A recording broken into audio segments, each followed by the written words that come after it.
Bonsoir les amis, bonne année. On espère que le son arrivera jusqu'au bout. Alors, on va faire un custom et c'est bon.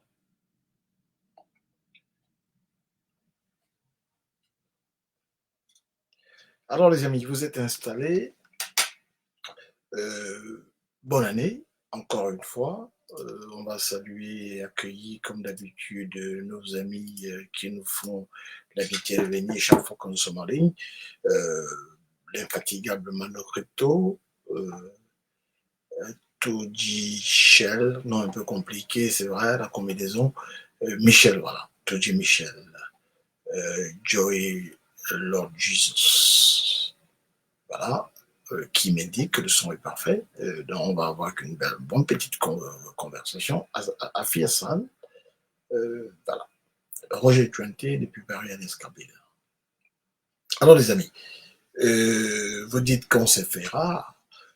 Oui, vous savez, je vous ai dit tout le long du mois des élections qu'il y a un temps pour parler et il y a un autre temps pour agir. Et la meilleure des stratégies, et les gens de la CIA, mes amis qui vivent aux États-Unis, euh, la devise de la CIA, c'est Keep your secret secret. Alors, un secret, c'est quand vous êtes seul à le savoir. Quand vous le confiez à quelqu'un d'autre, ça ne dépend plus de vous. Et pour l'efficacité du combat, on n'a pas besoin de. À l'école primaire, on disait que les grands diseurs n'étaient pas les grands faiseurs.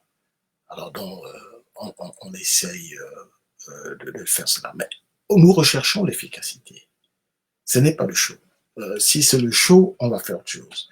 Nous recherchons l'efficacité. Nous voulons tirer notre peuple des griffes de la servitude volontaire, de ce que j'appelle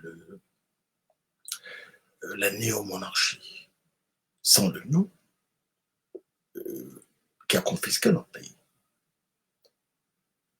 Plusieurs d'entre nous ne peuvent pas repartir au Cameroun. Certains perdent des parents proches, des frères, ils ne peuvent pas repartir au Cameroun. Parce que s'est installé là-bas un système qui a pris tout le monde en otage. Y compris ceux que nous insultent quand nous nous attaquons à ce régime mafieux. Et nous les comprenons. Et l'objectif de ma conversation avec vous ce soir, c'est les élections. Est-ce qu'on peut aller aux élections organisées par des tricheurs illégitimes, des tricheurs auxquels absolument rien n'autorise à cela? En français simple, ils n'ont pas de légitimité. Pourquoi voulez-vous qu'ils se comportent autrement comme ils se sont comportés les fois d'avant? Mais le point essentiel, mes frères et sœurs, le point essentiel, c'est lequel? C'est de ne pas céder, et je l'ai souvent dit ici, de ne pas céder à la distraction, au tribalisme et à la division. Alors, je vous explique. En 1992, certains d'entre vous n'étaient pas nés. John Frondi a gagné l'élection. Il a gagné cette élection pas sur la base de l'exclusion tribale, parce que John Frondi c'était un anglophone. Et il n'aurait pas pu gagner l'élection de 92 si c'était uniquement appuyé sur les gens de sa zone géographique. À cette élection, l'Union pour le changement existait déjà. On a aperçu un certain Maurice Kamto aux côtés de John Frondi pour apporter sa contribution. On a vu des gens comme Ndjé Kamchameni, etc. Mais l'idée du FDF, Social Democratic Front, qui est un parti à vocation de gauche, membre de l'International socialiste. L'International socialiste, pour les plus jeunes, c'est l'ensemble des partis de gauche du monde. John Frondi n'est pas le créateur du SDF. Le SDF a vu le jour à Londres en 1987. J'étais étudiant à l'époque. J'ai fait chez Ndé Tomanza la connaissance. Ndé Tomanza, c'était le patron de la branche anglophone de l'UPC. Donc, j'ai fait chez lui la connaissance d'Albert Munko. Quelqu'un d'un intellectuel, il a fait la prison Swahilio, Soubia, il a écrit plusieurs bouquins dont je vous recommande un à portée de main. Alors, Prisoner Without a Crown. Vous pouvez trouver ça chez Amazon. Prisoner Without a Crown. Mais le bouquin le plus célèbre qu'il a écrit, c'est un bouquin politique. The Case for the Southern Cameroon. Vous savez, si vous êtes familier au système judiciaire britannique, quand on vous arrête, on vous met en cause, on vous présente un juge. Vous avez plusieurs étapes. Vous avez ce qu'ils appellent Magistrate Court. Alors, c'est l'unité judiciaire, on va dire quoi, la plus sur la terre. Les gens qui siègent là-bas ne sont pas des magistrats professionnels, ce sont souvent des volontaires, des retraités, et des gens qui y vont, s'il y a condamnation, la peine ne doit pas excéder les 9 mois. Donc, au-delà de ça, on vous envoie à un autre tribunal qui s'appelle le Crown Court. Mais ensuite, il y a ce qu'on appelle le plaider coupable ou non coupable, etc. Mais avant d'y arriver, le juge doit dire s'il y a matière à justice. Parce que souvent, on regarde les incongruités du dossier, ça peut être une vice de procédure ou quelque chose d'autre, ou la formulation, la mauvaise formulation de la plainte. Vous avez affaire à un escroc, mais vous lui portez plainte pour vol. Au tribunal, on va renvoyer. Ce n'est pas qu'il soit innocent, mais vous avez mal formulé votre plainte. Le type, c'est un escroc, il n'a pas volé. Tout comme un voleur n'est pas un escroc, dans le langage judiciaire. Donc, le juge demande s'il y a matière à procès. Is it there a case for a trial? Je vous explique tout ça pour en venir au titre du bouquin dont je vous ai parlé. C'est mon quoi. The Case for the Southern Cameroon. C'est la Bible, ou alors l'élément fondateur juridique sur lequel se basent les anglophones pour dire qu'ils ont été floués et floutés à Fumba par les francophones qui n'avaient jamais l'intention d'appliquer les termes et conditions des accords de Fumba. Donc, sur cette base, there is a case for the Southern Cameroon. Donc, il y a un cas pour eux, d'où le titre du livre. Est-ce que c'est une affaire, avant de porter plainte, est-ce que c'est recevable? Donc, il avait écrit ce livre. On avait fait la traduction en français. Donc, c'est lui qui vient avec l'idée de la création du SDF. Chez Ndeto-Manza. Ndeto-Manza lui dit, tu as une personnalité beaucoup trop clémente. Tu ne peux pas porter le projet. Le projet va être porté par quelqu'un que je connais très bien. C'est un ancien de l'UNC, le parti d'Aïyo. Il est devenu le RDP, puisque l'UNC est devenu le RDPC, je crois, le 24 mars 1985 à Bamenda.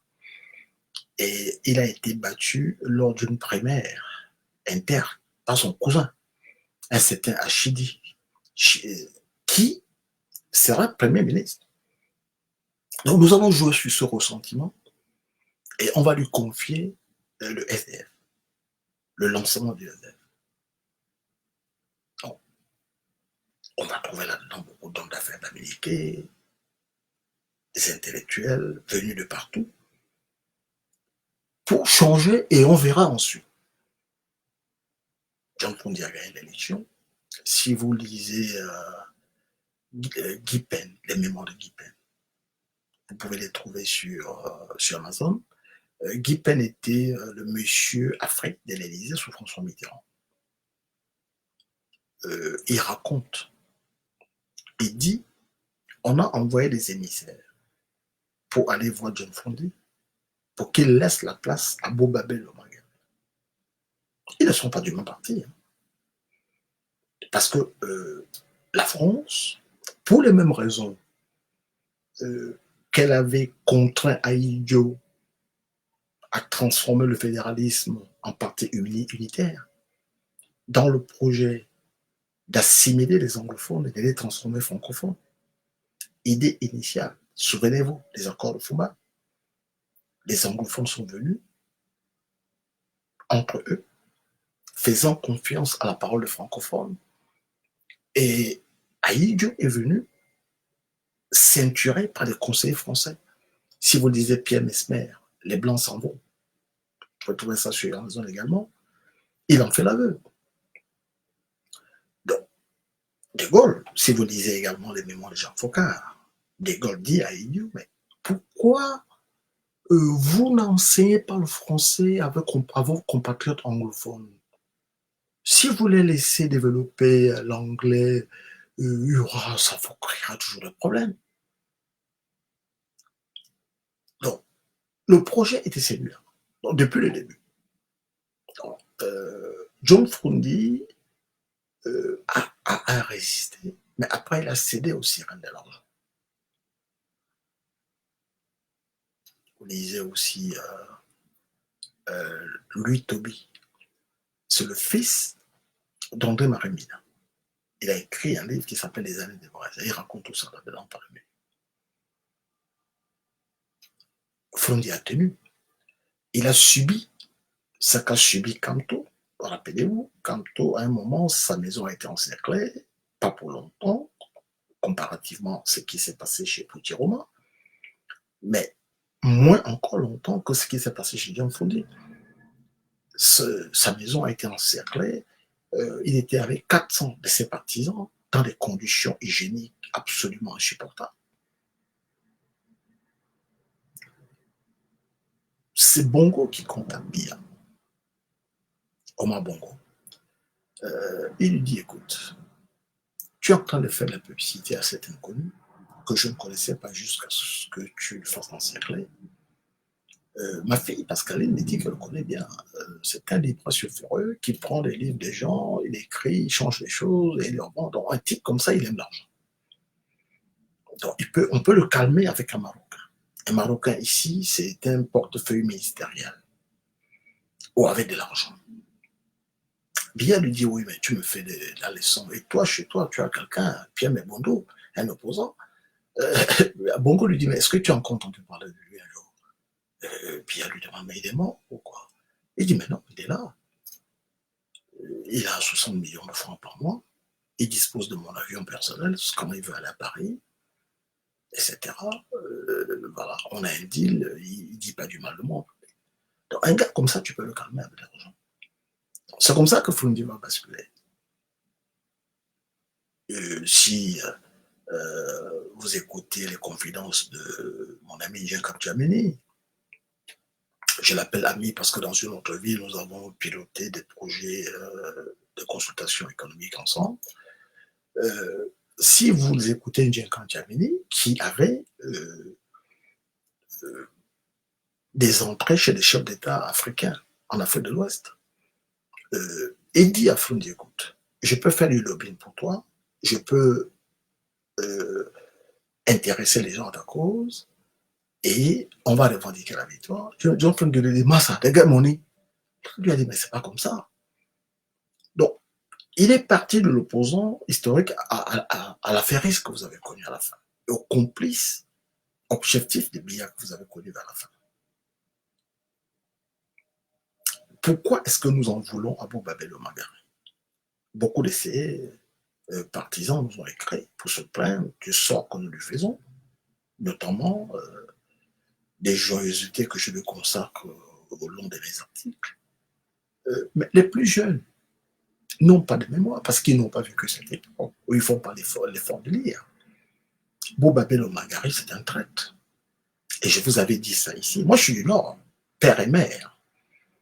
Donc, on ne peut pas dire que je suis un sudiste qui poursuit de son venin, de sa vindicte, un nordiste.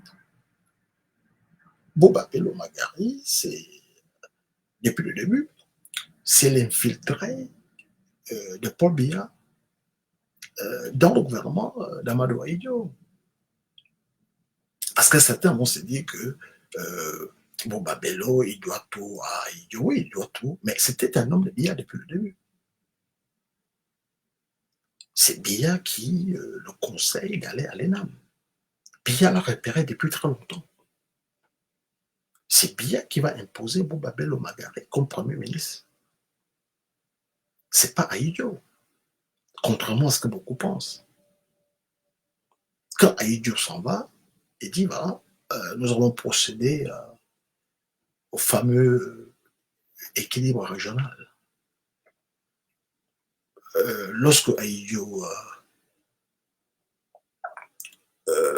était président, Ahidjo, homme du Nord, de Garoua,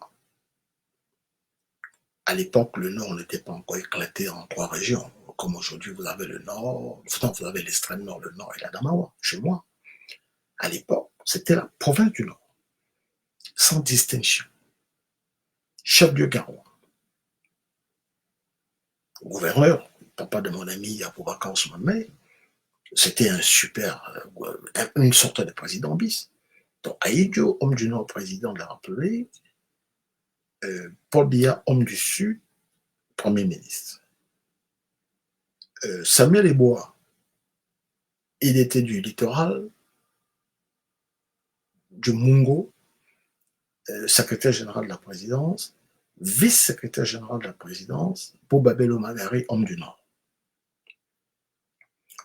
Donc quand Ahidjo s'en va, il propose qu'on nomme pour Premier ministre Saoudou Daoudou, fidèle parmi les fidèles. Il avait été pendant très longtemps ministre de la Défense. Biya refuse. Parce que, rappelez-vous, lorsque Ahidjo lui dit, voilà, Ahidjo revient de France, nous sommes début octobre, il lui dit, voilà, j'ai décidé de démissionner et j'ai pensé à vous pour prendre la suite. Et Biya lui dit, donnez-moi 48 heures de réflexion. Ahidjo lui dit, non, je vous en donne 24. Mais il propose qu'on mette Saoudou Daoudou Premier ministre. Biya refuse. Parce que mettre Saoudou Daoudou, c'est le manquer à la culotte, c'est avoir un espion. Il propose Bouba Bello Magare. Ahidjo applaudit, parce qu'Ahidjo s'est dit, voilà, ils vont me proposer quelqu'un dessus, ce qui n'est pas acceptable. Il s'est dit, voilà, j'ai formé Bouba Bello, voilà, qu'un homme du Sud reconnaît ses compétences et le propose de lui-même. Parce qu'Ahidjo était obsédé par l'unité nationale. C'était son credo. Il a prononcé le mot unité nationale 35 millions de fois dans l'ensemble de ses discours. C'est l'unité nationale qui lui tenait lieu d'idéologie. Ce que Paul Biya va remplacer par ce qu'il appelle l'intégration nationale. Mais Ahidjo ne sait pas. Parce que déjà, Ahidjo est président de la République unie du Cameroun. Il est le chef de l'État. Mais il est aussi le chef du gouvernement, bien qu'en n'étant pas Premier ministre. Paul Biya, vous me direz alors, Paul Biya est Premier ministre, mais il n'est pas le chef du gouvernement. Il n'est que l'animateur de l'équipe gouvernementale. Ahidjo est en même temps chef du parti, mais le parti unique à l'époque. L'UNC, Union nationale camerounaise, l'ancêtre du RDPC. Parce que Paul Biya, contrairement à ce que j'entends ici et là, n'a jamais formé de parti politique. Il s'est accaparé de l'UNC. Ils ont créé un scandale pour empêcher Ahidjo de revenir au Cameroun. Et ils ont mué l'UPC, l'UNC en RDPC. D'ailleurs, le patron politique de l'UNC, un certain Senghako, que Biya va chercher à fouetter plus tard, il va fuir. C'est Senghako qui était le secrétaire politique de l'UNC, homme que Ahidjo avait recruté. C'est lui qui a l'initiative du nom du RDPC. 24 mars 1985 à Bamenda. Mais lui, le nom qu'il avait choisi, le nom qu'il aurait préféré, eût été celui du RPC, Rassemblement du peuple camerounais. Ça vous dit rien? C'est le nom du parti du général de Gaulle. De Gaulle a quitté le pouvoir une première fois, le 20 janvier 1946, en condamnant ce qu'il appelait le règne des partis. Parce que lui n'avait pas de parti politique à la libération, lorsqu'on forme le gouvernement, surtout le gouvernement de l'Union nationale, il est soutenu par quelque chose qui s'appelle le MRP, Mouvement des Républicains Populaires. Parce qu'il n'a pas de majorité, il s'en va, mais il va, sous l'impulsion de Jacques Foucault, créer son parti, le RPF, Rassemblement du Peuple Français. Vous allez voir que tous les dictateurs de la France-Afrique sont des francs-maçons et sont aussi des gaullistes. Ils détestent les communistes ou tout ce qui est parti de gauche. Parce que n'oubliez pas que nous étions dans le cadre de la guerre froide. Si vous allez au Togo, vous allez voir Rassemblement du Peuple togolais. C'est ce qu'on voulait faire au Cameroun. Mais les gens de l'aire géographique de Biya n'ont pas voulu que le crédit aille à Singapour, qui était un Sawa. Donc, on va intercaler le D. C'est-à-dire, au lieu du RPC, Rassemblement du Peuple Camerounais, qu'avait proposé Singapour, on va se retrouver avec le Rassemblement démocratique du Peuple Camerounais pour lui enlever à Singapour la paternité de l'initiative. Idem pour le livre que vous connaissez, comme celui écrit par Paul Biya. Paul Biya n'a jamais écrit un seul livre de sa vie, même ses discours, il ne les écrit pas. Pour le libéralisme communautaire, ce n'est pas son livre. C'est un livre que François Senghor a écrit avec quelqu'un d'autre dont j'ai oublié le nom, je crois qu'il écrit bien, mais eux-mêmes se sont appuyés sur les écrits, les travaux de l'UNEC, l'association des étudiants camerounais. Il y a quelqu'un, Gazworth, vous posez une question très très intéressante, très très pertinente. Reposez-moi là tout à l'heure quand je prendrai les questions, sinon ça va couper le fil de la narration. Voilà, mais gardez la question pour tout à l'heure, elle est très très pertinente. Et touche aux enjeux de la politique. On pourrait en faire une dissertation philosophique à Sciences Po, la question que vous posez. Donc, Senghor, c'est l'homme à penser. Il a envolé à Idio, tout comme Joseph Charles Ndumba. Mais je reviendrai dessus. Donc, qu'est-ce qui va se passer? Ahidjo démissionne, mais lui veut démissionner de la présidence de la République du Cameroun et de la présidence du parti unique. Mais tout à l'heure, quand je vous disais que Paul Biya n'était pas le chef du gouvernement, bien que Premier ministre, ce que je cherchais à vous dire, c'est que lui ne se mêlait jamais des questions d'arbitrage. La seule fois où il intervenait en faveur d'un ministre, c'était en faveur de Bouba Bello Magal. Et ça flattait Ahidjo, ça le caressait dans le sens du poil parce qu'il se disait, voilà quelqu'un, homme du Sud, qui intervient en faveur d'un homme du Nord. Comme quoi, l'unité nationale que j'ai toujours prônée commence à porter des fruits. Alors pourquoi est-ce que j'appelle Bouba Bello Magal traître?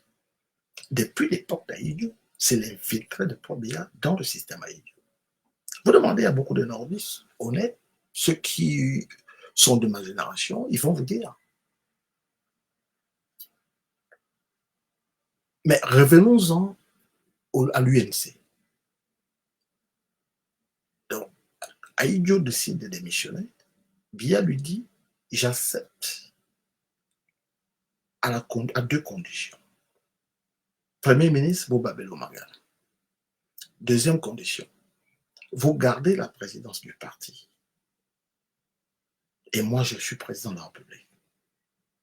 Donc, vous me suivez. Parce que Biya a très peur. Tous les services de sécurité ont été instaurés par lui. Ce sont des gens de chez lui. Donc, il dit, j'accepte d'être le successeur, le dauphin constitutionnel, à la condition que vous gardiez la tête du parti. Alors, si vous lisez les mémoires de Maurice Robert, c'est le patron de Jean Fauchivet. C'est lui qui a formé Fauchivet à Dakar. Il a écrit un livre qui s'appelle Les Plans sans bon. Il a été ambassadeur de France au Gabon, il a été le patron de ELF, service secret, tout ce que vous voulez. Donc, lui, il n'est plus en service. en 1983. Il dit, Biya demande à le voir. Il arrive à Yaoundé, Biya et lui s'enferment pendant 6 heures. On leur fait servir, des repas, des plateaux repas dans le bureau. Il lui dit, écoutez, monsieur, j'ai un problème. Enfin, il dit, j'ai demandé à vous à titre amical.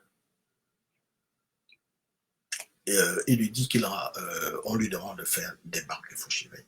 Et l'autre lui dit non. Fauchivet n'est pas un homme idiot. C'est un homme de carrière, c'est moi qui l'ai formé.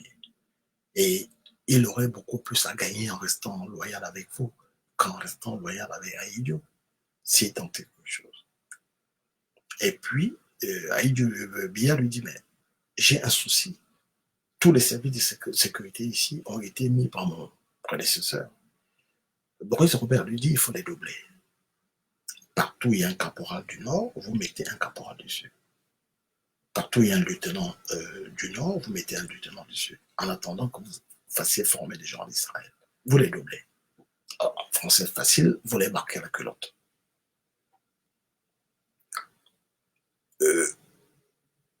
Biya va résister. Quant à ce qui concerne Fauchivet, il va résister, mais il va s'en séparer après la tentative de push du 6 avril 1984, et il va le rappeler plus tard. Donc, Maurice Aubert dit que Biya a cette phobie. Donc, c'est la raison pour laquelle il a demandé à Idio de conserver la présidence du parti unique, l'UNC, Union nationale camerounaise. Quand il a commencé à avoir les coups de franche, parce que quand Aïdio fait ça, Aïdio ne sait pas qu'il a été piégé par les Français. Si vous lisez les mémoires de Samuel Ebois, le dernier secrétaire général de la présidence Aïdio, Samuel Ebois dit, 1 ou 2 semaines avant la démission, Aïdio l'appelle, Aïdio lui dit, tu sais, je vais m'absenter, je dois aller voir mes médecins en France. J'ai la vue brouillée.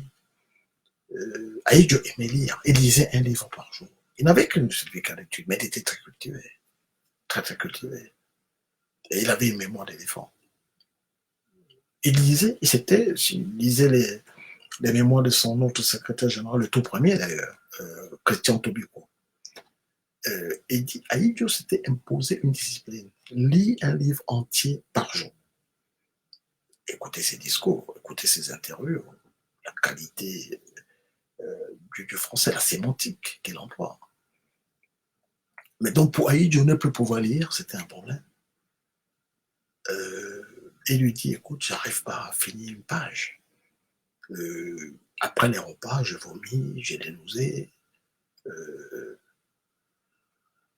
J'ai des problèmes de mémoire. Et sa femme, si vous regardez sur YouTube, Madame Germaine Aïdio, elle dit, l'aide du camp est venue nous voir. C'est Madame Aïdio qui parle, que l'aide, Ibrahim est venu me voir et il nous a dit, Madame, il y a un problème avec le président. Et il nous a confié une mission pour laquelle il nous a donné 10 millions. Nous avons été effectuer la mission. Nous sommes venus lui rendre compte. Il ne se rappelle pas. On dit, mais monsieur le président, vous nous avez donné de l'argent, nous avons fait ci. Je dis non, je ne me rappelle pas. Et la femme du président continue. Elle dit, même moi, on avait des événements dans la famille. J'ai ma tante qui allait à la Mecque et elle devait ramener quelque chose. On en parle au président, que vous avez vu le président. Je dis non, je ne me rappelle pas. Donc, il avait des problèmes de vue aussi, la mémoire brouillée, la vue brouillée, etc. Donc, il annonce sa démission le 4 novembre 1982, décision qui prendra effet 2 jours plus tard, le 6 novembre. Il quitte Yaoundé le 6 novembre, le jour même. Il y en a qui tombent sur la passerelle, attrapent sa grande douleur. Les dignitaires du Sud ne veulent pas qu'il parte. Et il arrive au niveau de la passerelle là-haut, il salue les gens, c'est les pleurs. Donc il arrive à Garoua, c'est une autre ambiance. Il est reçu par des jets des pierres. Les gens lui disent, comment est-ce que tu peux prendre le pouvoir comme ça, aller donner à ce gars d'Amayo Il y a Moussa Yaya Sakifata qui a fait la campagne au nord. Il a été voir tous les Lamidos, il a battu le rappel de tous les Lamidos pour leur dire comment est-ce que Baba euh, prend le pouvoir comme ça, il va donner un Kadamayo. Kadamayo, c'est les gens du Sud. Donc, nous sommes le 7 novembre 1982, il s'envole en France, il va retrouver sa femme, qui était pourtant au Cameroun quelques jours plus tôt pour la remise du diplôme de leur fille, qui est médecin, Babette. Donc, il arrive en France et il voit le médecin de famille. Le médecin de famille lui dit, écoute, va voir Guy Pen. Il dit, ah bon? Parce que Guy Pen, c'est le conseil de François Mitterrand. Mais il est aussi médecin. D'ailleurs, lorsque François Mitterrand est élu et il pense à lui, Guy Pen lui dit, mais moi, je suis médecin. Pourquoi tu me nommes dans les histoires d'Afrique, machin? Il dit, non, non. Mitterrand lui dit, non, c'est pas pour ta casquette de médecin. C'est pour ta casquette de franc-maçon. Parce que tous les dictateurs de la France-Afrique sont des francs-maçons. Donc, c'est pour ça que je te nomme. Donc, quand Aïdjo revient en France, après ses démissions, il consulte quelques amis médecins, on consulte Guy Pen. Guy Pen lui dit, écoute, moi je ne pratique pas, j'ai perdu la main, je t'envoie voir quelques copains. Donc, il va voir cet ami qu'il envoie à Baden-Baden, en Allemagne. Et c'est là-bas qu'on va lui dire, écoute, qui vous a consulté il y a 6 mois? On vous a foutu des saloperies, des choses qui vous brouillent la vue, etc. Mais, quand vous lisez les rapports de la DGSE, enfin du SDEC d'abord, sur la DGSE, il y a Alaison de Marange, c'est l'ancien patron de la DGSE, avant Cousseran. Il a eu pour directeur de cabinet un certain Michel Roussin, que vous connaissez bien. Mais si vous lisez les mémoires du comte Alaison de Marange, il dit,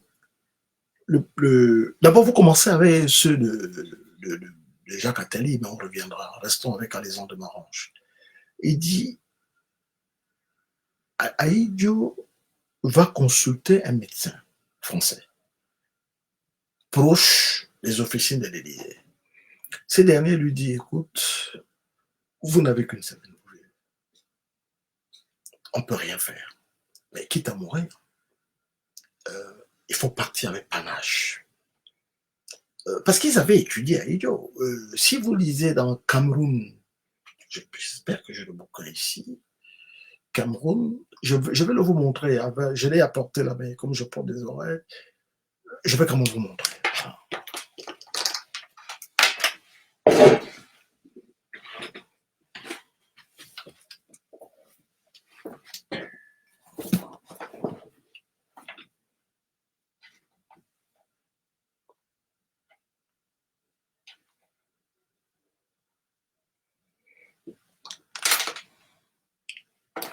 Alors, voilà le bouquin en question, Cameroun, que je vous recommande.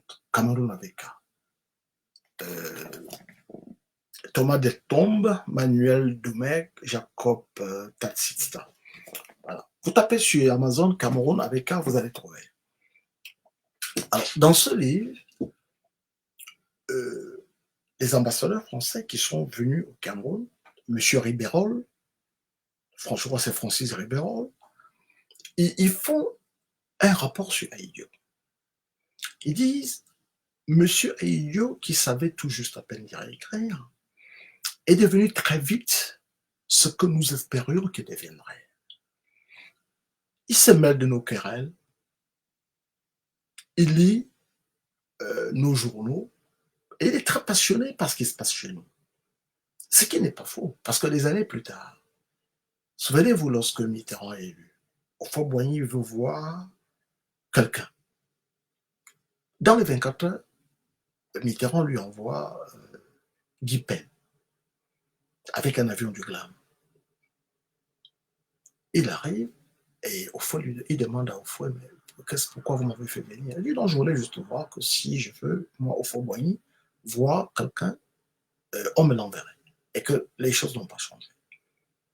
Donc, quand il va au Cameroun, il rencontre Aïdjo, première prise de contact, et ça aussi, vous allez lire ça dans ses mémoires, il dit, Je suis surpris par l'attitude d'Aïdjo.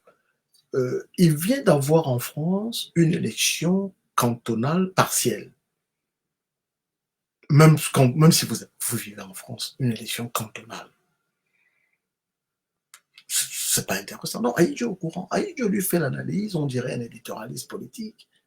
Il lui demande, Monsieur le Président, vous avez une propriété dans les environs? Aïdjo lui dit non, c'est ma passion. Donc, si vous remontez à 68, lorsqu'on fait ce rapport sur lui, où le type dit, il est devenu très vite ce que nous espérions qu'il devait devenir. Il s'intéresse à nos querelles, il est passionné par nos revues, etc. Alors, si vous amenez tout cela aux arguments qui ont milité pour qu'on le veuille convaincre, l'autre le dit, on ne peut vraiment rien faire, mais il y a quelque chose qu'on peut faire pour sortir dans l'histoire avec panache. Vous démissionnez comme De Gaulle. Parce qu'on savait qu'il était très passionné, il était fasciné par De Gaulle. Vous partez comme De Gaulle. Qu'est-ce que De Gaulle a fait? De Gaulle a organisé un référendum. C'est une question subsidiaire qui n'avait pas d'importance. La réforme du Sénat. De Gaulle a toujours su que le Sénat en France ne faisait pas bon ménage avec l'exécutif. D'ailleurs, on a failli le renverser une fois. On a failli avoir l'Obama français, qui est Gaston de Monnerville, un Guyanais, qui était le président du Sénat et qui a failli être le président en France. Mais lui, c'était l'effet du racisme, on l'a empêché. Donc, De Gaulle, il voulait supprimer le Sénat. Donc, il ne va pas aller risquer une question référendaire sur quelque chose de très moins d'importance comme le Sénat. Mais il voulait s'en aller et il cherchait un prétexte. Réforme du Sénat, régionalisation. Et il dit, avant le truc, ce qu'on ne fait pas. Parce que si vous faites un référendum, vous ne liez pas le sort, vous ne liez pas votre sort au résultat du référendum. Parce que c'est le grand classique. Dès la première journée de cours en sciences po, on va vous dire ça. Les populations ne répondent jamais aux questions qu'on leur pose. Ils veulent se débarrasser de l'auteur de la question. Vous leur posez une question, ils ne répondent pas, mais ils vous sanctionnent à travers la question, surtout si vous liez ça à votre sort personnel. De Gaulle, qui n'était pas en bleu en politique, vous savez, il a dit, si j'étais désavoué par une majorité d'entre vous, je cesserai aussitôt d'être président de la République française. Et les Français l'ont pris au mot. Parce qu'ils en ont. On est après mai 68. Il y a Pompidou qui est parti, il fait des déclarations depuis Rome et Genève, et tout. Donc De Gaulle veut s'en aller. Donc il profite du référendum. Mais ce qui m'intéresse, c'est la similitude des propos dans la démission. C'est avec ça qu'on va convaincre Aïdjo. De Gaulle, il dit, il est battu. Il est allé voter chez lui à Colombey-les-Deux-Églises. Il a appris les résultats. Il fait un communiqué à l'AFP. Je cesse aussitôt d'être le président de la République française. Cette décision prend effet aujourd'hui à 12 heures. C'est la seule différence. Aïdjo reprend les mêmes termes. La nuance, c'est que lui, il annonce sa démission le 4 novembre 1982, mais cette décision prend effet le 6 novembre, 2 jours plus tard. C'est la seule nuance. Mais si vous regardez les termes, vous écoutez le discours de l'émission d'Aïdjo, j'ai décidé de démissionner de mes fonctions de président de la République unie du Cameroun. Cette décision prend effet le 6 novembre à 10 heures. On l'a convaincu de partir avec panache comme De Gaulle parce qu'il est persuadé qu'il va mourir. Donc, quand il arrive en France, le 7 novembre 1982, on va l'aiguillonner sur l'Allemagne et il va comprendre qu'il a été victime d'un coup d'État américain. Mais Biya a bien joué sa partition parce que Biya reforme une délégation le jour même. Samuel Eboa dit il y a une réunion du parti, il y a une réunion du gouvernement, il n'y a pas de nuance, puisque le président Aïdjo est à la fois chef de l'État, chef du gouvernement, chef du parti. Tout le monde est en pleurs, les ministres. Donc Biya refait une délégation pour aller revoir Aïdjo et lui demander de changer d'avis. Il lui dit, papa, allez vous soigner le temps qu'il faudra. On va faire venir des médecins. Je dis, c'est pas la conception que j'ai du pouvoir. Samuel Desbois vient me voir. Il lui dit, Monsieur le Président, ma femme n'a pas fait beaucoup d'études, mais elle a une intuition. Il y a des chefs d'État qui vont se faire soigner, ils se laissent gouverner, etc. Et rien à faire. Le 4 novembre 1982, c'est un jeudi. Jacques Foccart, dans ses moments, a dit qu'il est à Abidjan. Il est allé rendre visite à Offoboigny. Ils sont descendus à l'hôtel, sa femme Isabelle et lui. Pour le soir, ils sont reçus à déjeuner par Offoboigny. Offoboigny lui dit, mais est-ce que tu es au courant de ce qui se passe à Yaoundé? Foccart dit non, nous sommes partis de l'hôtel, on est venu. Il dit, ben, Ahidjo a démissionné. C'est un ami de Senghor. Et c'est inconséquent. Ils appellent Ahidjo, on essaie de le convaincre pour qu'il revienne sur sa décision. Offoboigny passe le combiné à Foccart. Foccart dit, mais on avait l'impression d'un homme qui était à bout, qui n'en pouvait plus, mais on ne sait pas pourquoi. Donc voilà à peu près, les amis, ici, je me lance là-dedans, on va rester jusqu'à demain matin, on en parlera, on va diviser des pans de cette histoire, mais ce sont les ressorts. Paul Biya qui a fait l'âne pour brouter le foin, c'est le malheur des Camerounais, parce que il sait ce qu'il a fait à Idio. Il a donné l'impression de ne pas s'intéresser à la politique. Il a fait l'âne pour brouter le foin. Idio est tombé dans le panneau. Et c'est pour ça que vous voyez comment il change ses ministres. Il y a des ministres qu'il ne connaît pas, mais la plupart du temps, il procède à un jeu de chaises. Il nomme les mêmes qu'il connaît, les autres, il ne les connaît pas. Alors, il nomme pas les jeunes, parce qu'il est hanté par le syndrome du voleur-volé. Alors, tout ça nous conduit aux élections. De notre époque, on nous enseigne la politique à l'école, depuis l'école primaire. Ahidjo avait dit que les Camerounais n'étaient pas mûrs pour le multipartisme parce qu'on allait le confondre au tribalisme. Mais il disait qu'il faut former les Camerounais dès l'école primaire avec l'instruction civique et quelque chose qui s'appelle la morale. Au temps d'Ahidjo, je ne sais pas si ça a changé depuis, mais nous, les enfants d'Ahidjo, un monsieur que vous ne connaissez pas, vous le voyez. Et vous parlez de façon polie, de façon courtoise. Et on nous apprenait depuis les basses classes de l'école primaire, on dit quand vous écrivez une lettre à quelqu'un, vous commencez par l'objet. Je me rappelle de cette introduction de mon maître comme moi, hein, monsieur, l'objet pour lequel je vous saisis concerne les faits suivants. On avait des cours d'instruction civique. Qu'est-ce que c'est qu'une commune? Qu'est-ce que c'est que la sous-préfecture? On a supprimé la sous-préfecture depuis. Qu'est-ce qu'une préfecture, etc. C'est quoi la différence entre le préfet, le gouverneur, etc. et un ministre? C'est quoi un ministère de souveraineté? C'est quoi un ministère régalien?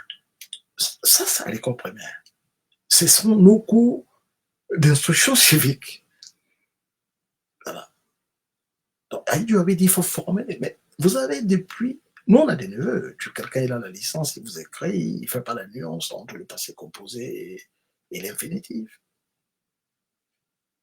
Il a échappé avec ER. Vous prenez des enseignants. J'ai dit, mais qu'est-ce qu'ils enseignent aux enfants des gens? Quelqu'un vous écrit éléphant avec FAN. Et il enseigne quoi aux enfants des gens? Le niveau ABC. Nous étions à l'école primaire, quand vous parlez, vous dites quelqu'un, vous citez. Non seulement vous enfermez ça entre les guillemets, mais vous citez l'auteur. Sinon, c'est un plagiat. Et il faut agrémenter vos écrits des citations. Mais tout ça a foutu le camp. Parce que la société est complètement corrompue. On a la corruption et on a le pluralisme. Regardez ceux qui interviennent dans nos directs. À quelle aire géographique ils appartiennent? Paul Biya a raison. Il vient de voler une élection, mais il a raison. Parce que nous sommes de la même région. S'il s'en va, comment est-ce que nous allons manger?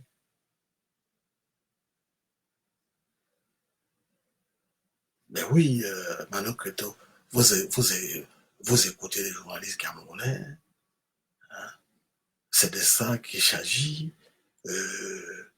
Qu'est-ce qu'ils disent d'autre? Vous êtes sans ignorer que... Mais des trucs à l'emporte-pièce ou alors le droit de réserve. Le droit de réserve n'existe pas. C'est le devoir de réserve qui est une astreinte en droit.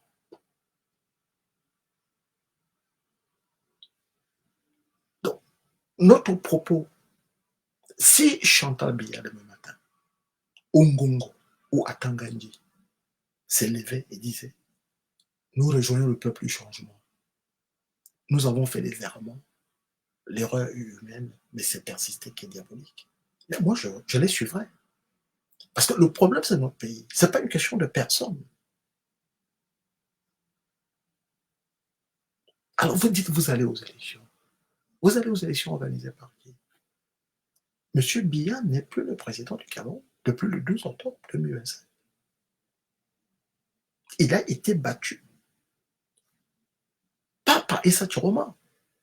Il a été congédié par vous. Parce que vous avez porté la majorité de vos suffrages sur Issa Chiroma Bakary. Vous avez été séduit par l'alternative que vous proposez.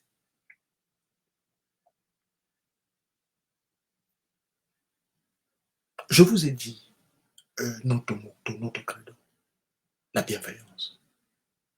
La bienveillance, c'est le contraire de la malveillance. La bienveillance, la tolérance, le patriotisme, c'est-à-dire que l'amour pour son pays, mais l'amour pour son compatriote, pour son semblable, pour son prochain. Vous ne pouvez pas dire que vous aimez le Cameroun et vous n'aimez pas les Camerounais, qui sont vos compatriotes. Vous dites on va aux élections. Aux élections, c'est pour ça qu'à l'avènement d'un gouvernement de renaissance, il faudrait introduire les fondamentaux à l'école primaire. C'est quoi l'exécutif? C'est quoi le législatif? Le judiciaire, etc. La séparation des pouvoirs. Si vous avez gagné une élection, vous avez une élection. Il faut gagner des élections législatives. Parce que votre programme s'applique au Parlement. Donc, vous prenez, excellent, Talakagi, Amgaka, excellent. Vous prenez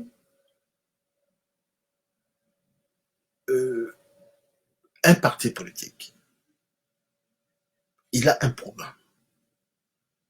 Et d'ailleurs, nous sommes en train de dire qu'il faut que le Cameroun redevienne un système parlementaire. Parce que le Cameroun était un système parlementaire. Aïdjo, à l'indépendance, n'a pas été élu président de la République. Le premier, je parle, même chez les anglophones, il n'y avait pas de président, il y avait des premiers ministres. Ils ont eu leur autonomie interne en 1954 avec Ndele, mais il n'était pas président de la République. Son parti avait la majorité des suffrages et à ce titre, il a formé le gouvernement. Chez les francophones, c'était pareil. André Marimbida, certes, n'avait pas gagné l'élection parce qu'il était dévancé de 11 chaises par Aïdjo, mais il était Premier ministre. Et quand Aïdjo a pris sa suite, le 18 février 1958, il était Premier ministre aussi. Et c'est en fait ça que nous sommes allés à l'indépendance. Donc il faudra rétablir cela. Vous pouvez avoir un président qui inaugure les chrysanthèmes, symbolique. On peut dire, voilà, cette fois on prend le roi Bamindji. C'est lui le président du Cameroun pour un an. Donc, s'il y a un président qui arrive, ils vont aller manger ensemble, etc. Le protocole, comme le roi d'Angleterre. Le mois d'après, on va prendre l'Améliore de Mabo. C'est lui le président du Cameroun pour un an. Mais le vrai pouvoir, la vérité du pouvoir exécutif est entre les mains d'un Premier ministre émanant d'élections. Voilà les pistes auxquelles nous réfléchissons. Mais vous allez élire M. Biya est juge et parti. Il organise une élection à laquelle lui-même il prend part. Quand ce régime sera parti, il faudra un organe, mais vraiment indépendant, qui organise les élections. Mais pas ce que nous avons. Mais nos compatriotes n'ont pas l'impression de comprendre ça. Vous vous laissez manipuler et on a un problème pro Canto, pro Chiroma, etc. Il n'y a pas ça. Il n'y a pas de pro Canto. Il n'y a pas de pro Chiroma. Il n'y a que des Camerounais qui veulent arracher le pays entre les griffes de la servitude volontaire et du syndrome de Stockholm. Et il n'y aura pas de règlement de compte. Oui, celui-ci a fait. Non, non. Comme dirait Bossuet, Dieu se rit des hommes qui déplorent les effets dont ils chérissent les causes. On ne va pas venir appliquer quelque chose que nous avons passé le temps à dénoncer. Le nouveau Cameroun, ce n'est pas le Cameroun de dire, voilà, là on a les nordistes, ils vont se battre contre les Bamileke, qui eux-mêmes vont se battre contre les Bétis. Non, non, non. Il n'y aura que les Camerounais. Et c'est ce que nous voulons. Si vous soutenez, vous avez soutenu Biya, et que vous vous dites, on va faire, rien ne vous arrivera. Parce qu'à votre place, j'aurais fait la même chose. Si j'ai mon fils qui est atteint d'une maladie terminale, je touche du bois, et on me dit que le médicament est chez le voisin, je vais casser la fenêtre, je vais aller chercher ces médicaments. Quitte à ce que j'aille en prison, mon fils restera vivant. Donc notre combat n'est pas celui d'indexer nos compatriotes. Et quand je parle à certains, on me dit, oh, vous avez tourné la veste. Mais non, moi je n'ai tourné aucune veste. Moi j'aime mon pays. Est-ce que Cabral Libi est un traître? Non. Il fait de la politique. Et quand on fait de la politique, la vraie politique, on tient compte du rapport de force. Mais quand on est un démocrate, il ne vous appartient pas à vous de dire que celui-là est un traître. Ce n'est pas ça notre combat. Notre combat, c'est qu'est-ce que vous proposez pour le Camerounais? Parce que tous ces gens, nous allons les récupérer.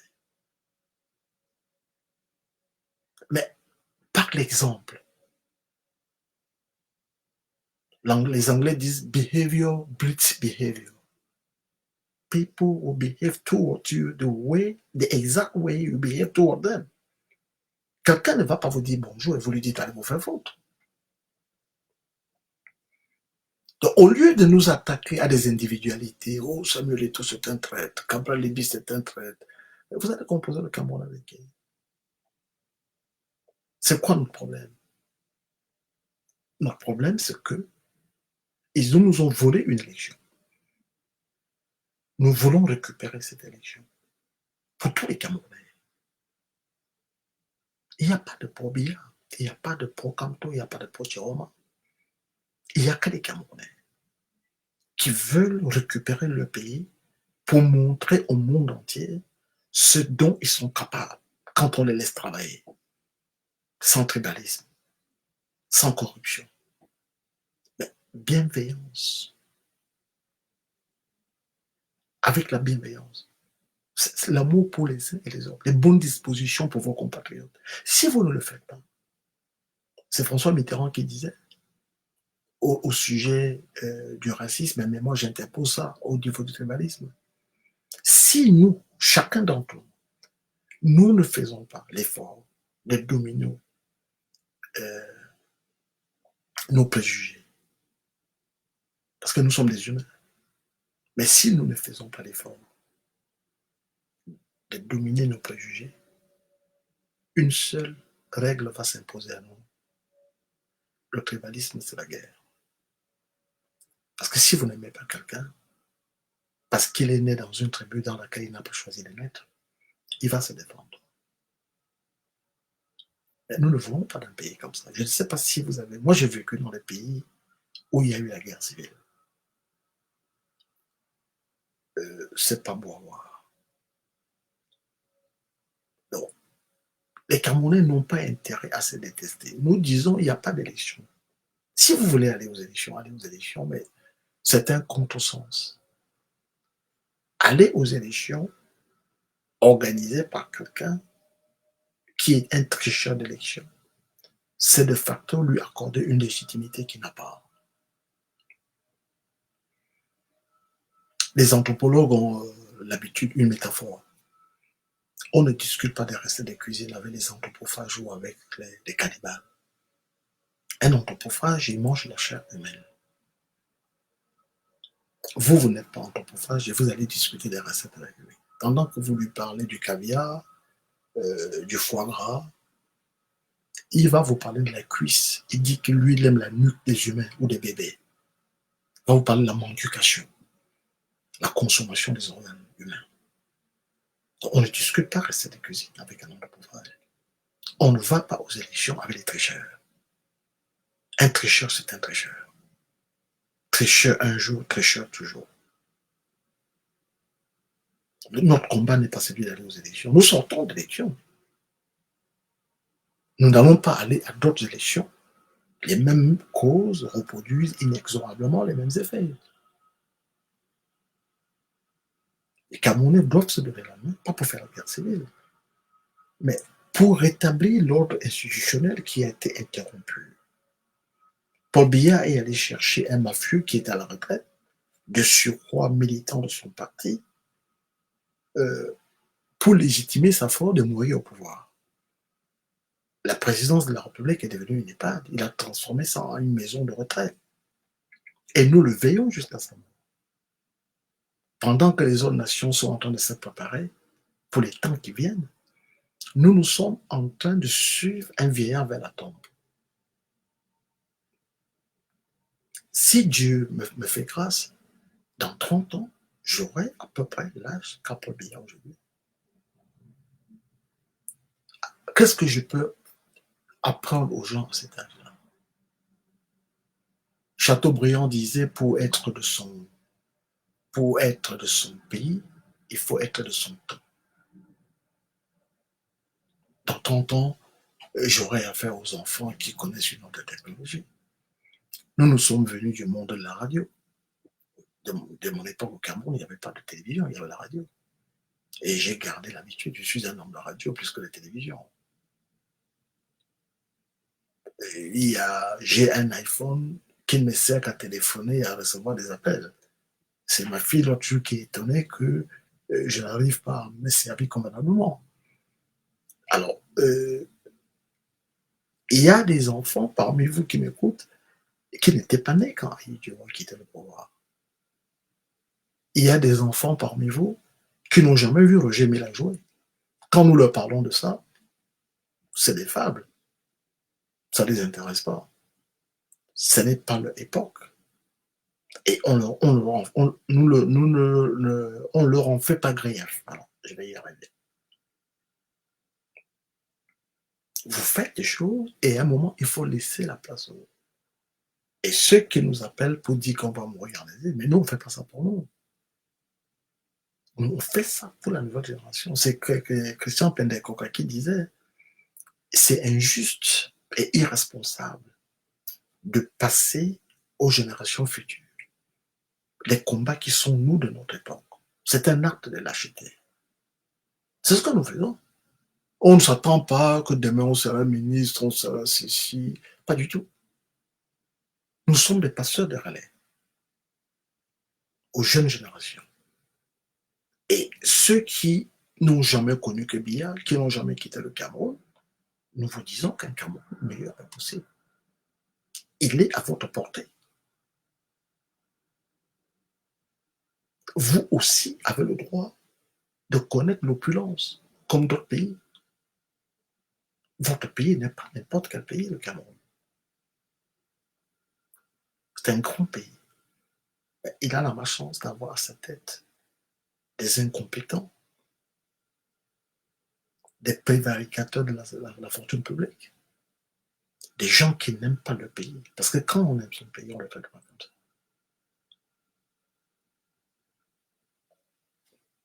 Le ministre, dans l'étymologie grecque, un ministre, c'est un serviteur. Vous allez dans les pays anglo-saxons, c'est comme ça qu'on désigne les pasteurs, les ministres, ministos. Il est au service du peuple. Dans la Grèce antique, ce sont les philosophes qui faisaient de la politique, la gestion des affaires de la cité. Pourquoi c'était les philosophes? Parce qu'ils n'en voulaient pas. Ils ne voulaient pas du pouvoir. Donc, il n'y avait pas intérêt. Mais vous avez des gens, regardez un pays comme le Cameroun. On paye pour passer le concours des médecins. On paye pour être douanier ou être policier. Parce qu'on va recevoir un retour sur investissement. Vous envoyez un enfant faire le stage, on va le passer à la casserole, dans son propre pays. Je parlais avec les Camerounais l'autre jour qui se plaignent du traitement qu'on réserve les Libyens aux migrants. J'ai dit, mais vous avez déjà ce traitement dans votre propre pays. Lisez Achille Mbembe, il parle de la mendication, la consommation des organes humains.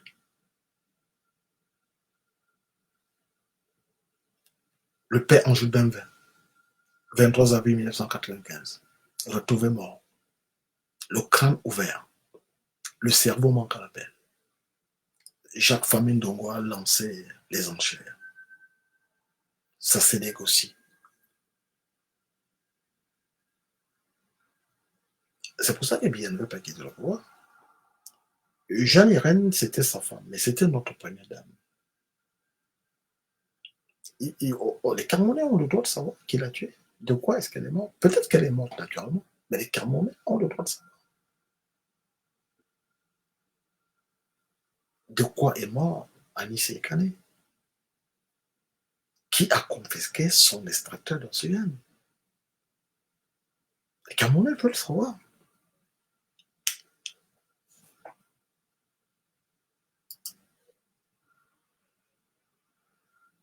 Le 17, c'était le 55e anniversaire de l'assassinat d'Ernest Ouandié.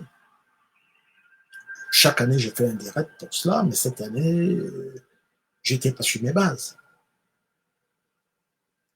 Voilà les gens qui ont payé pour que nous ayons le droit de vivre.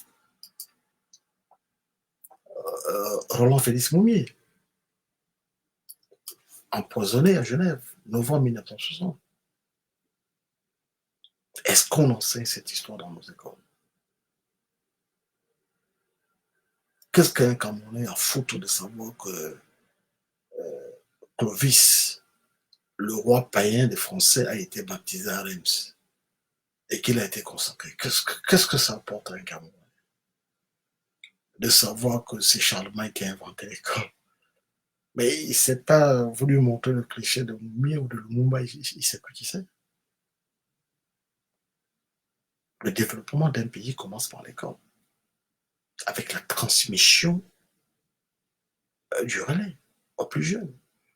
Mais au lieu de distiller la haine parmi vos compatriotes, il faudra recoudre le pays. Le pays est divisé. Regardez les échanges dans les réseaux sociaux.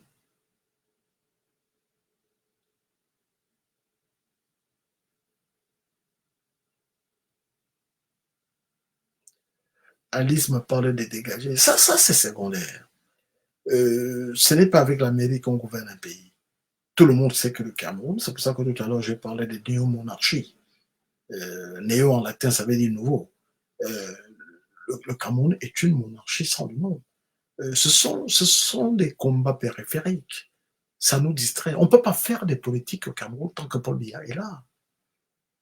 Voilà, Alice, on vous a vendu des salades. Étudiez les stratégies de guerre. Qu'est-ce qu'on a à foutre de mairie? On veut reprendre notre pays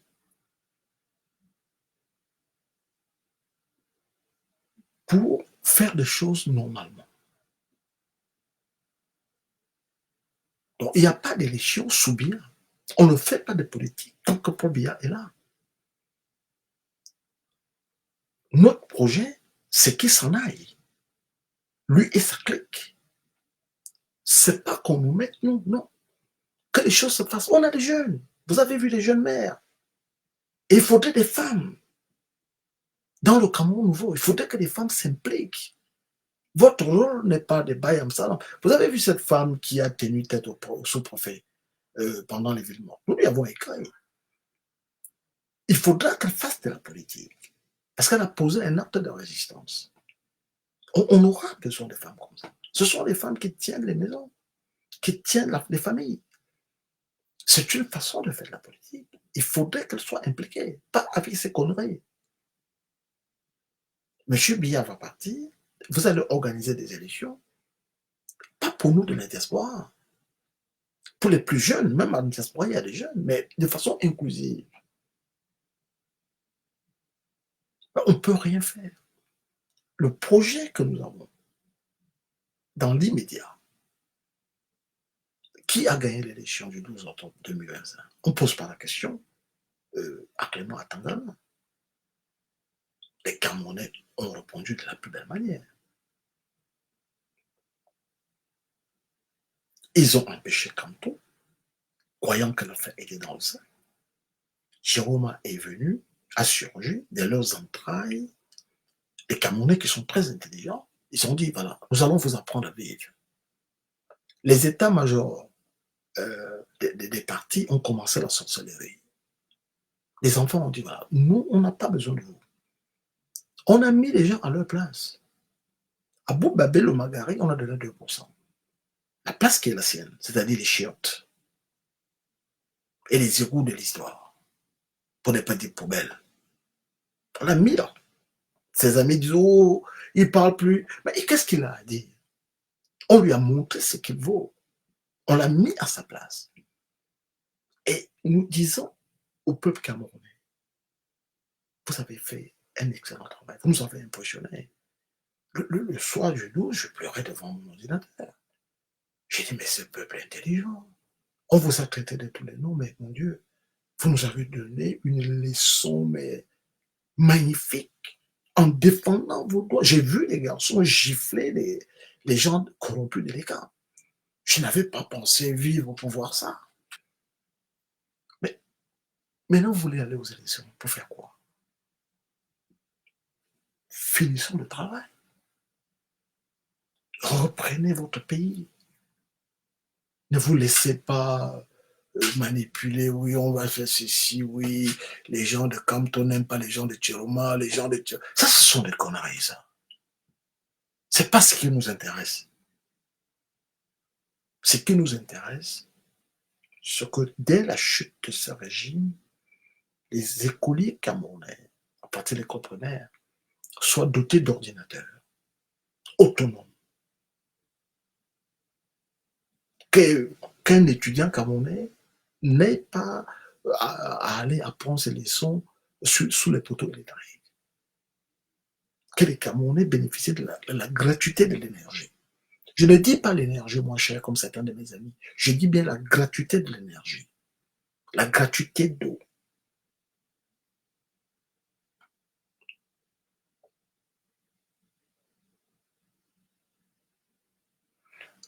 Afi Hassan, je ne sais pas que vous n'avez rien à faire. Vous avez beaucoup de temps d'aller regarder Elie Bilobé. Si vous n'avez rien à faire, prenez un livre. Ou alors faites une sieste. Mais on ne regarde pas un facho. Qu'est-ce qui va sortir de lui?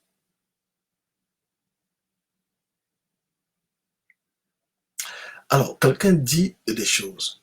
C'est Joël Tonnet. Le problème n'est pas de vous impressionner. Quand vous dites vous êtes fatigué, nous avons lancé ici une quête. Combien d'argent avez-vous donné pour les combattants qui sont sur le terrain? Quelle est votre contribution à vous, vous qui nous donnez des leçons, monsieur John Tonnet? Est-ce que vous êtes tchadien ou bien vous êtes martien? Vous êtes camerounais. Mais si vous avez des initiatives, joignez-nous. Nous avons des gens au Cameroun qui se sont joints à nous, qui nous ont donné des pistes. Et on ne viendra pas vous dire ça ici. Vous ne nous avez pas envoyé. Vous êtes camerounais, vous n'êtes pas tchadien. Monsieur Joël Tonnet, qu'est-ce que vous faites? Kennedy disait, il faut te demander qu'est-ce que tu as fait pour ton pays et non ce que ton pays a fait pour toi. Donc, si vous avez des initiatives, mais faites-les. Mais si vous trouvez que nous, on parle, on ne fait rien, mais rejoignez M. Biya, c'est plus facile. Il vous trouvera une position. Mais nous parlons de l'avenir. Le problème n'est pas d'impressionner. Vous pensez bien qu'à mon âge, mon but n'est pas d'impressionner quelqu'un. Ça ne me rapporte rien du tout. Voilà. Si je ne vous impressionne pas, ça ne m'empêche pas de manger au vin. Voilà. Donc le but n'est pas là. Nettoyez vos oreilles et comprenez de quoi nous vous parlons. Voilà. Donc vous pouvez agir dans votre environnement immédiat. Il y a des jeunes que vous pouvez sensibiliser. J'ai ici dit, je n'en vois pas. Est-ce que, M. Ntoné, vous avez eu des gens dans votre famille qui sont décédés? Moi, j'ai dit ici, je ne demande pas aux enfants des gens d'aller mourir. Ça ne règle rien. Les gens dont c'est le métier vont s'en occuper. Vous avez attendu 43 ans, vous pouvez encore attendre quelques mois. Alors, si ça ne vous convient pas, on ne vous retient pas. Soit vous rejoignez M. Biya directement et venez nous affronter. Donc, un peu de courtoisie, un peu de politesse et de respect vis-à-vis des gens qui risquent leur vie. Là, je reviens d'une tournée de 6 pays. Voilà. Vous pensez bien que j'ai autre chose à faire de ma vie que de venir vous impressionner, vous que je ne connais pas. Alors, il y a quelqu'un qui m'a posé une... Je salue le président Brice Olinga, qui est ici, un homme très, très courageux, qui a risqué sa vie. Il est parmi le Brice Olinga, que je salue. Même si on ne parle pas de vous souvent, on vous voit. On sait ce que vous avez subi. Et le moment venu, on tiendra compte, M. Olinga. Homme courageux. Voilà. Il a passé, il a risqué souvent des choses.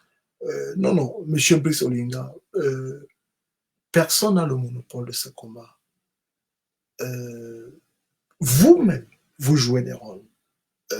Nous tous. Le but n'est pas les personnes. Nous cherchons à chasser un système. Et le rôle que vous jouez, ça y contribue beaucoup. Et c'est ça le problème des Camerounais, les querelles des personnes. C'est pas ce qui nous intéresse. Nous voulons récupérer notre pays. Nous allons nous asseoir entre nous et nous allons discuter du partage de la viande. Nous allons mettre les règles pour pouvoir nous opposer. Monsieur Brice Olinga qui est là, il peut être de gauche. Et moi, je suis de droite. Mais ce n'est pas l'ennemi. Ça ne nous empêche pas de partager une bière ensemble et de débattre des théories et d'échanger. Et peut-être à la fin de la discussion, je poserai certains points. Si vous allez en Scandinavie où j'ai grandi, mais personne ne gagne l'élection à lui tout seul. On fait des coalitions. On dit voilà, Monsieur Olinga, vous avez ce programme de votre, vous avez ce bout de votre programme. Venez au sein du gouvernement de la coalition, vous venez appliquer, parce que c'est votre programme. Et moi, j'ai un autre programme, etc. Pour l'intérêt du pays, pas pour l'intérêt des individus. Moi, si vous me nommez ministre, ça va me profiter à quoi? Avoir une voiture conduite par un chauffeur, euh, ou alors qu'on m'appelle monsieur le ministre, ou bien... Non, nous ne voulons plus de ce Cameroun. Nous voulons d'un Cameroun comme dans les pays scandinaves. Monsieur Olinga travaille au bureau et fait un travail important. Monsieur Ngekam travaille, il enlève les poubelles. Vous avez le même salaire. Parce que vous avez les mêmes besoins. C'est pas parce que toi tu mets la cravate que tes besoins sont plus importants que le type qui ramasse la poubelle. Celui qui ramasse la poubelle fait aussi un travail utile à la société. Alors, si toi, directeur, tu gagnes 5 000 euros, monsieur Ngenkan qui enlève la poubelle va gagner 5 000 euros. Parce qu'il a une bouche comme toi, il a 2 yeux comme toi, il a des narines, il mange, il a faim, il a des besoins, il a une famille. Voilà. Donc, nous pensons au système scandinave. Vous avez des occupations différentes, mais vous avez le même salaire. Parce que vous êtes fils du même pays. Quand on dit Camerounais, on ne dit pas Camerounais superbe. Non, Camerounais, c'est Camerounais. Il faut traiter les gens. Les gens, quand ils travaillent bien, il faudra les récompenser. Parce que oui, c'est bien de dénoncer la corruption, mais il faut payer les gens de façon digne.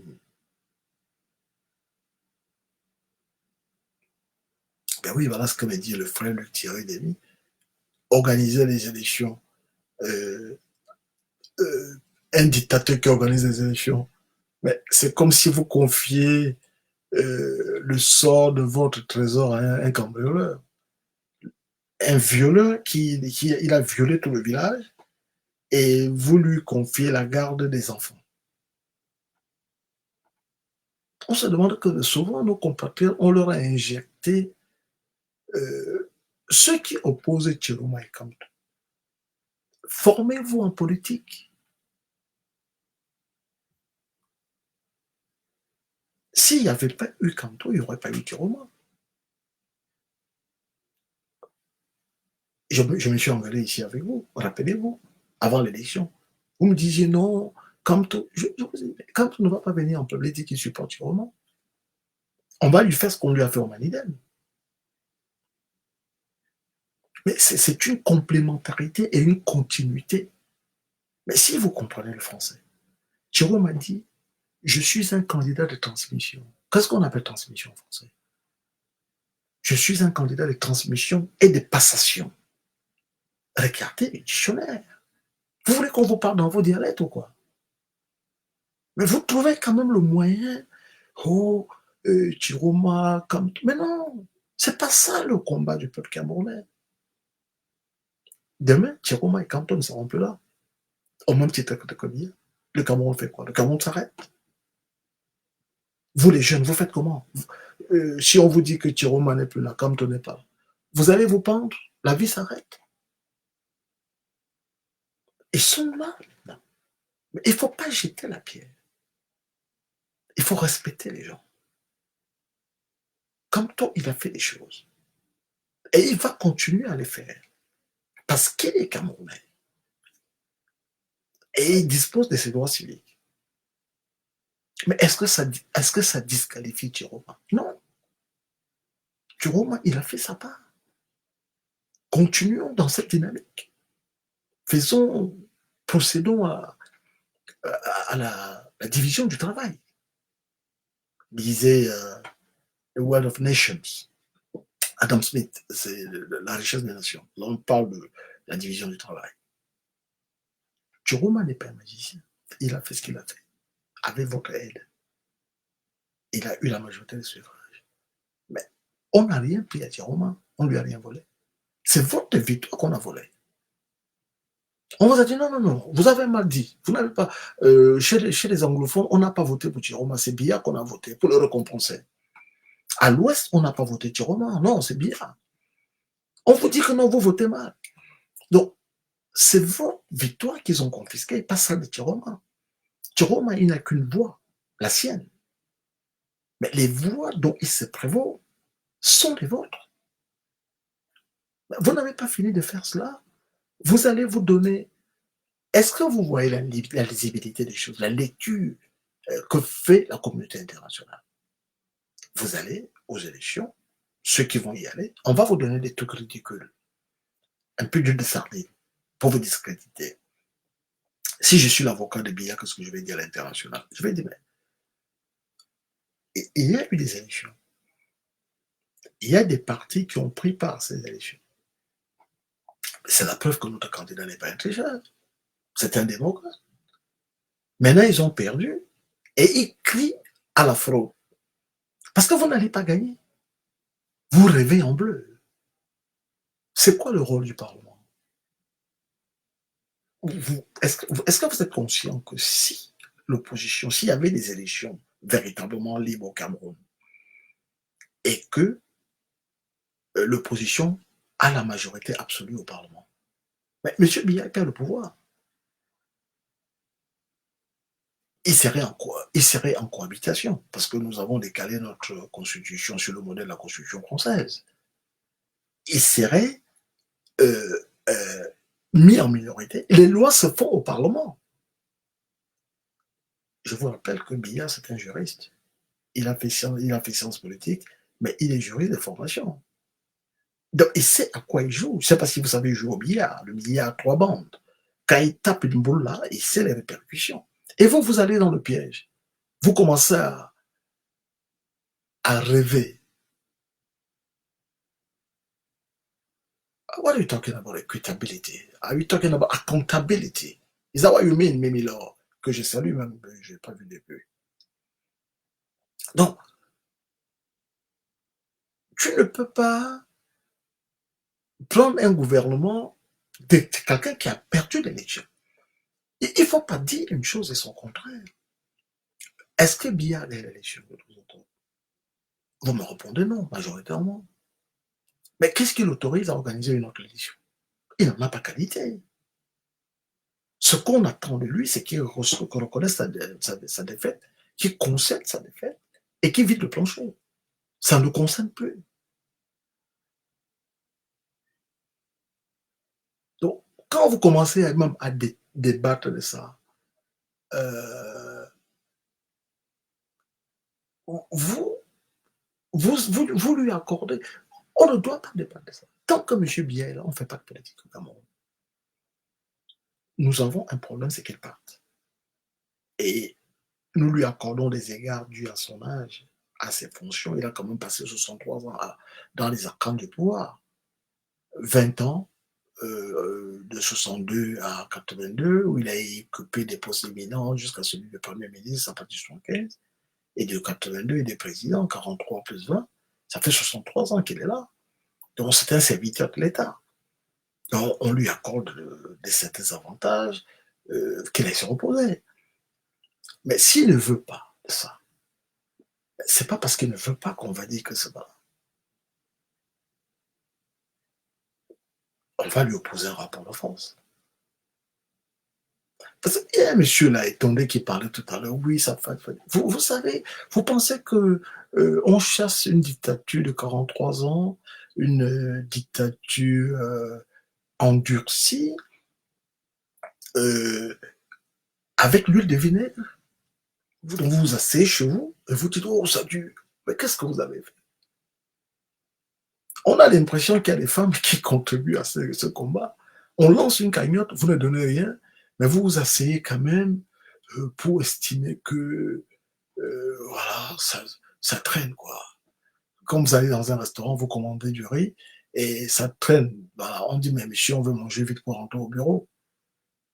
Non, soyez plus responsable que ça. Regardez nos voisins, regardez ce qu'ont fait les Sénégalais. Voilà, retroussez-vous les manches et puis foutez les mains dans le cambouis. Jérôme, il a fait ce qu'il avait à faire. Alors, vous qui voulez savoir, il va bien, il se trouve en lieu sûr, il a le moral et il reviendra bientôt. Voilà. C'est ça l'essentiel de mon message. Le président sera bientôt parmi vous pour occuper la plénitude des responsabilités institutionnelles, des prérogatives institutionnelles que vous lui avez confiées par votre mandat du 12 octobre.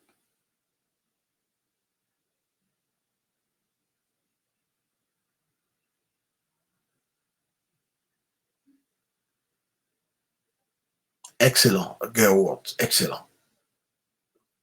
Excellent, j'aime ça. Gerwart, très bonne réponse. Oui, il y a des projets, mais nous avons un obstacle. Mais oui, Marlène Maki, absolument. Allez aux élections. Mais c'est comme vous avez des pays où ça se fait dans les pays arabes. Il y a quelqu'un qui a violé une fille, une gamine, et on l'oblige à épouser sa. On oblige la victime à épouser son bourreau. C'est ce qui se passe. Vous avez une gamine qu'on a violée, vous allez au tribunal, le tribunal dit voilà, comme mesure compensatoire, il faut que le violeur épouse sa victime. Mais c'est ce que vous êtes en train de nous concocter. Est-ce que vous êtes normal? Quelqu'un a triché une élection, ou alors il a triché l'élection, ou il n'a pas triché. Mais s'il a triché l'élection, qu'est-ce qu'il autorise? Le seul débat que nous avons avec lui, c'est qu'il vide le plancher. Il dit, subito,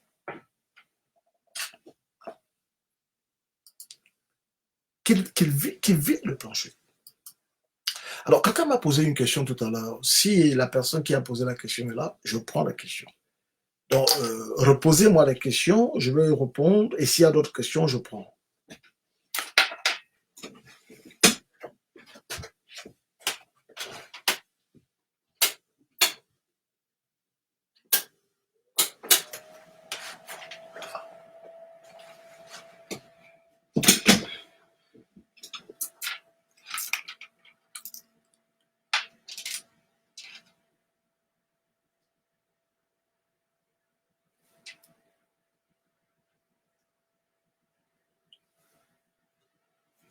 Oui, alors, il y a Hassan, mon ami Afi Hassan, qui dit Joseph Billon Espoir, c'est un monsieur à saluer sincèrement.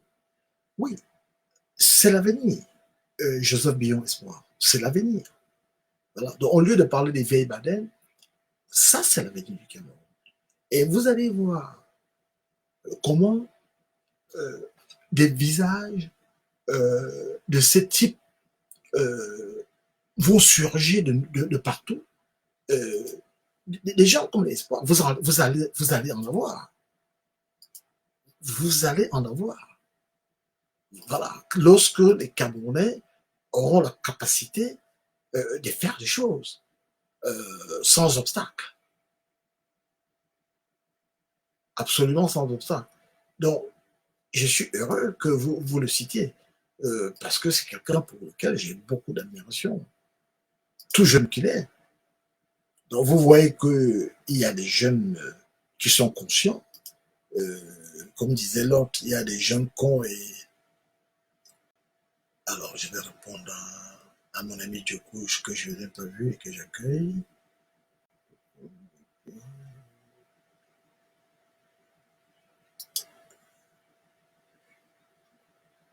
Alors, mais Djokou dit, la question de la dame était comment comprendre que Biya ait pu cacher son jeu de cette façon à Idio.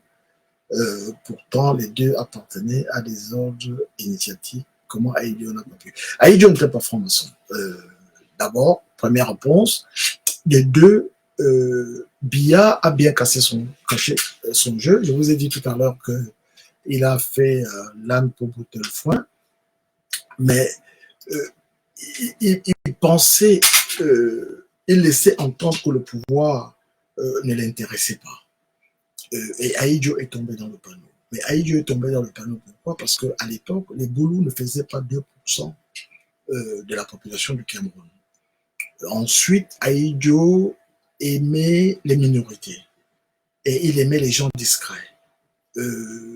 Quand on lit les rapports, certes, Biya avait une Jaguar, mais il est un des rares dont le nom n'apparaissait pas dans les scandales. Parce que sur Aïdjo aussi, il y avait des scandales. Mais pour le coup, les ministres allaient en prison. Il y a un certain Kanga, ministre des Finances, qui allait 20 ans en prison, et beaucoup d'autres. Donc, Samuel Ebois raconte que Aïdjo avait l'habitude de... Aïdjo sanctionnait, mais il le récompensait aussi beaucoup. Donc, quand vous aviez travaillé, il y avait des petites valisettes, des manettes, en fait des valisettes, comme des valisettes, une petite valise. Il mettait de l'argent et donnait à tout le monde. Mais Biya refusait. Voilà. Et il refusait. Il avait, je crois, une maison en Guissa. Lorsque Valéry Giscard d'Estaing est élu président en France en 1974, il le nomme Jacques Chirac. Chirac doit venir au Cameroun. Aïdjo ne recevait pas des gens qui n'étaient pas des présidents. Vous étiez Premier ministre, il vous envoie être reçu par le Premier ministre, ministre des Affaires étrangères, etc. Donc, il a appelé Biya pour l'enlever. Il dit, mais il faut vous loger convenablement. Un Premier ministre, etc. Biya, quand tu deviens président, ça fait 6 ou 7 ans qu'il n'a pas mis les pieds dans son village. Donc, il a, même si vous écoutez, je vous renvoie à Madame Aïdjo qui vous répond mieux que moi, quand Madame Aïdjo est fâchée qu'on laisse Biya, Aïdjo lui dit, c'est il est politiquement vierge et il n'est l'homme d'aucun clan. Voilà. Donc, voilà les raisons qui ont milité. Et plus tard, quand Aïdjo quitte le pouvoir, on va l'interroger, il va dire, parlant de Biya, je le savais faible, mais j'ignorais qu'il était aussi faux et hypocrite. Donc ça vous dit, il a pu cacher son jeu. Et je vous ai dit une autre fois que Biya n'était certes pas chef du gouvernement, bien étant Premier ministre. Il reçoit un ami qui vient de chez Bongo. Bongo dit, ben moi, mon Premier ministre, c'est mon chef du gouvernement. Il veut faire chier, quoi. Et Biya, qui sait que ses bureaux sont truffés des micros de Fouchibé, fait semblant de répondre à son ami, mais en réalité, c'est Aïdjo qui s'adresse directement. Il dit, le président Aïdjo ne m'a pas nommé ici pour que je fasse de la politique. S'il m'a nommé ici, c'est pour que j'étudie les dossiers et que je les soumette à sa haute sanction. Voilà. Donc, il a fait ce truc, mais Chiroma a fait la même chose. Certes, Chiroma, à l'origine, est un opposant. Il a fait 7 ans de prison. Les 7 ans de prison, lui, n'a pas fait le coup d'État. C'est un délit de faciès. Il est de Garoua comme un idiot, etc. Il fait 7 ans de prison sans être jugé, ni condamné. Mais il revient dans cette histoire parce qu'en 2004, selon les confidences d'Eric Singer et de ma soeur Kalis Beyala, il demande à voir Fondi et il lui dit, écoute, tu as les mêmes tas que Biya parce que tu n'es pas flexible. Il dit la même chose en Danger. Il va réunir les hommes, on va se mettre d'accord pour choisir un candidat consensuel pour 2004, 4 ans de production. On choisit le docteur Damon Danjoya.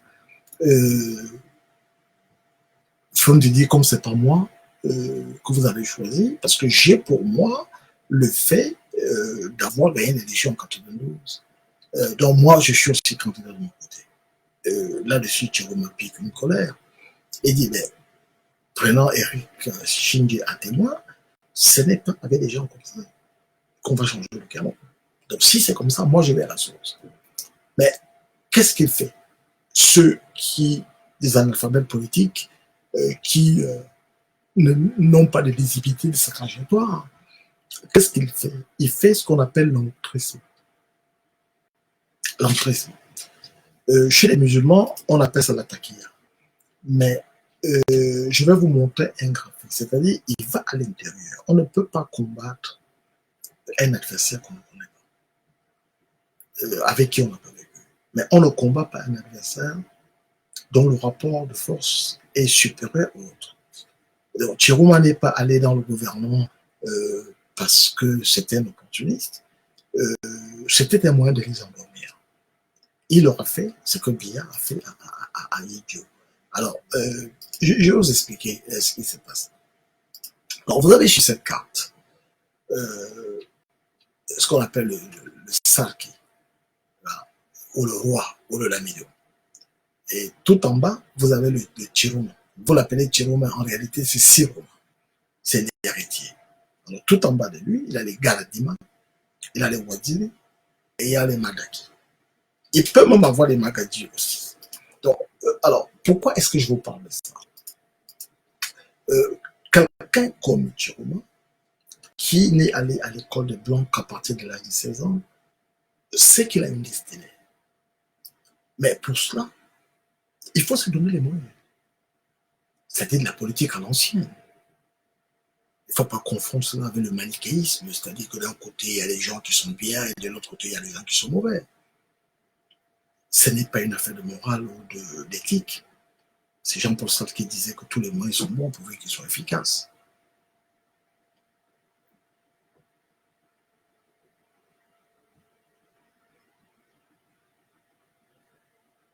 Alors, c'est Joël Tenet qui demande quand est-ce que son mandat va se déclencher. Mais vous avez un cas de force majeure. Je vous réponds en convoquant la métaphore de ce qui se passe en Ukraine. S'il n'y avait pas eu la guerre en Ukraine, c'est qu'on a eu plusieurs élections. Mais on ne fait pas d'élections par temps de guerre. La situation au Cameroun n'a pas été provoquée par le fait de Chiroma. Et puis Chiroma n'est pas un ancien fait de pouvoir. Son objectif n'est pas d'être président pour être président. Il veut enclencher un mécanisme et le système va se défendre tout seul. Voilà. Mais les questions que vous me posez, c'est comme si c'est Kiruma qui s'empêche lui-même de prendre le pouvoir. Nous sommes face à une situation de cas majeur et il va falloir s'adapter. Et le moment venu, on ferait des ajustements. Mais le projet de Kiruma, c'est de doter le Cameroun d'institutions transparentes, consensuelles et de façon inclusive, c'est-à-dire avec la contribution de tout le monde. Mettre à plat les règles du jeu. Voilà.